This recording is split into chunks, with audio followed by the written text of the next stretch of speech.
കോഴിക്കോട് വയനാട് റോഡിന്റെ വികസനം വേഗത്തിലാക്കാൻ സംസ്ഥാനം ഇടപെടുന്നു. താമരശ്ശേരി ചുരത്തിലെ 3 ഹെയർപിൻ വളവുകൾ വികസിപ്പിക്കും. ഇക്കാര്യം ഉൾപ്പെടുന്ന പദ്ധതിക്ക് അംഗീകാരം നൽകണമെന്ന് കേന്ദ്രത്തോട് വീണ്ടും ആവശ്യപ്പെടാൻ പൊതുമരാമത്ത് ടൂറിസം വകുപ്പുകൾ തീരുമാനിച്ചു. കോഴിക്കോട് മുതൽ വയനാട് റോഡിലെ മുത്തങ്ങ ദേശീയപാത വികസനത്തിലുള്ള പദ്ധതി തയ്യാറാക്കൽ വേഗത്തിലാക്കുവാൻ സംസ്ഥാനം ഇടപെടും.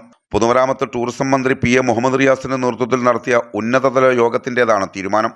മലാപ്പറമ്പ് പുതുപ്പാടി മുത്തങ്ങ എന്നീ 2 റീച്ചുകൾ ആയാണ് പദ്ധതി രേഖ തയ്യാറാക്കുന്നത്. മലപ്പറമ്പ് പുതുപ്പാടി 35 കിലോമീറ്റർ ദൂരമാണ് വികസിപ്പിക്കുന്നത്. പുതുപ്പാടി മുത്തങ്ങ 77 കിലോമീറ്ററും വികസിപ്പിക്കും.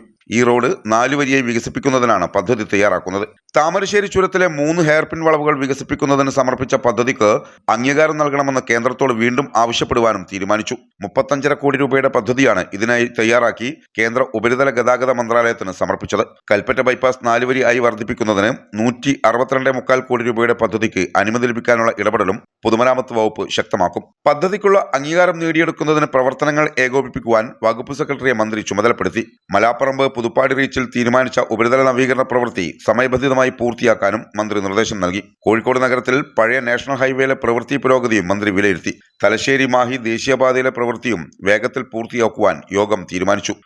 News bureau, Kozhikode.